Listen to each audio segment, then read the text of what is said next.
বাংলাদেশ আজকে ৭১ নেমে আসছে, আমাদের আবার সেনারা যুদ্ধ করতে আমাদের নামে দিচ্ছে। আমরা ছাত্র ছিলাম, আমরা পড়ালেখা করতেছিলাম, আমরা কোনো প্রকার আন্দোলনে কোন সশস্ত্র আন্দোলন সহিংস আন্দোলন করতেছিলাম না। আমরা শান্তিপূর্ণ আন্দোলন করতেছিলাম। আপনাদের অন্য সহকর্মীদের কি অবস্থা?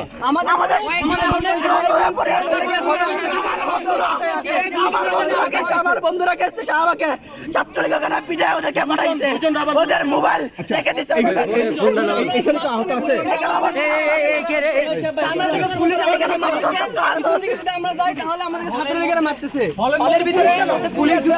আমাদের বিসি স্যার, আমাদের স্যাররা শিক্ষক, আমরা স্যারদের নিহত কামনা করতেছি। স্যাররা নাই আমাদের ক্যাম্পাসে আমরা আহত কত আমাদেরকে সময় দেওয়া হয়েছে ৬টা অবধি যাওয়ার জন্য, কিন্তু দুইজন আগে গেলে পুলিশ আসলো আমাদের উপরে অ্যাটাক করলো। হলে পড়াইছি, হলে ভিতরে বন্ধ করছে, আমরা রাতে হলে যাইতে হইছে, এইগুলো আমরা রাস্তায় আন্দোলন করতেছিলাম। হসপিটালে কি মারা হয়েছে আবার একটু দেখেন। আমার অনেক বন্ধুদের এগুলা কি ভাই? আমরা ছাত্র ভাই, এগুলো কি?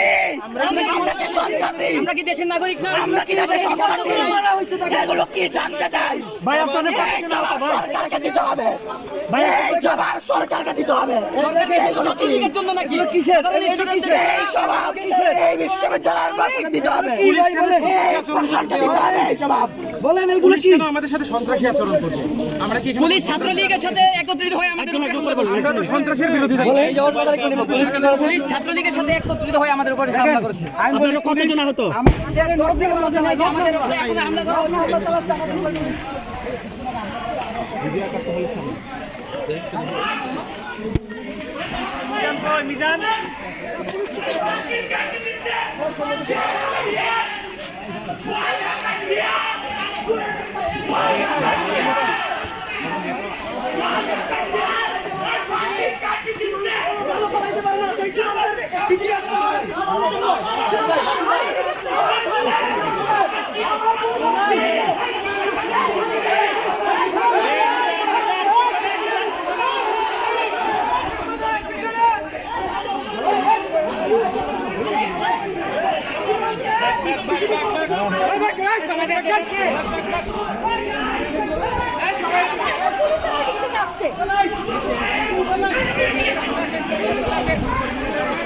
পেছনে চলে আসেন, পেছন থেকে নেন। আর আমি সাবধানে আছি, সমস্যা নেই।